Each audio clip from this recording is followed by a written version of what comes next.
പെട്ടിമുടി ദുരന്തത്തിൽ നിന്നും കഷ്ടിച്ച് രക്ഷപ്പെട്ടയാളാണ് മുരുകേശൻ. ഉറക്കമുണർന്നപ്പോൾ കണ്ട ഇരുട്ട് ഒരു നാടിനെയാകെ കവർന്നെടുത്ത മഹാദുരന്തമായിരുന്നുവെന്ന് മുരുകേശൻ ആദ്യം തിരിച്ചറിഞ്ഞില്ല. ശരീരമാകെ മുറിവുകളുമായി മൂക്കിലും വായിലും ശരീരത്തിനുള്ളിലും ചെളി നിറഞ്ഞ നിലയിലായിരുന്നു അന്ന് മുരുകേശനും കുടുംബവും.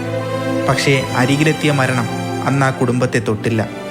ഇടിഞ്ഞിറങ്ങിയ മല മുരുകേശൻ ജനിച്ചു വളർന്ന പെട്ടിമുടിയെ ഇന്നു കാണുന്ന കാട് മൂടിയ ശ്മശാന ഭൂമിയാക്കി മാറ്റി.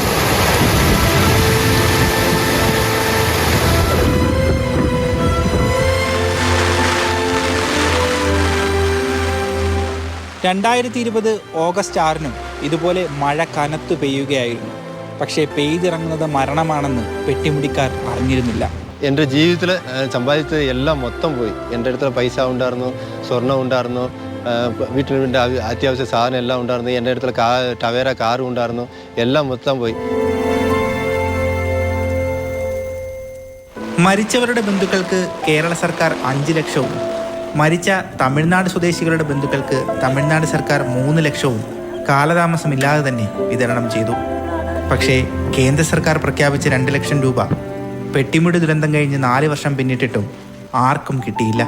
അത് ചോദിക്കുമ്പോൾ പറയുന്നത് ജില്ലാ കളക്ടർക്കാണ് ഫണ്ട് അയച്ചു കൊടുത്തേക്കുന്നത്, ജില്ലാ കളക്ടറാണ് തരേണ്ടതെന്നാണ് പറയുന്നത്.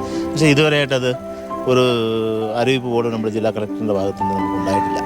നഷ്ടമായ ജീവനുകൾക്ക് പണം പകരമാകില്ലെങ്കിലും പ്രിയപ്പെട്ടവർ പോയ വേദനയിൽ കഴിയുന്ന കുടുംബങ്ങൾക്ക് അതിജീവിക്കാൻ പണം കൂടിയേ തീരൂ. 56 ഇഞ്ച് നെഞ്ചിൻ്റെ മേനി പറയുന്നവർക്ക് ഇനിയെങ്കിലും ഈ പാവങ്ങളോട് മനസ്സലിവുണ്ടാകണം. ധനസഹായമായി കേന്ദ്ര സർക്കാർ പ്രഖ്യാപിച്ച 2 ലക്ഷം രൂപ എവിടെ? ചോദ്യം എൻ്റേത് മാത്രമല്ല, പെട്ടിമുടിയിൽ ജീവൻ പൊലിഞ്ഞവരുടെ കുടുംബാംഗങ്ങളുടേത് കൂടിയാണ്. ഇനിയെങ്കിലും സമയബന്ധിതമായി ആ തുക നൽകാൻ അധികൃതർ തീരുമാനിക്കണം. പെട്ടിമുടിയിൽ നിന്നും നന്ദുഷായസ്, മാതൃഭൂമി ന്യൂസ്, ഇടുക്കി.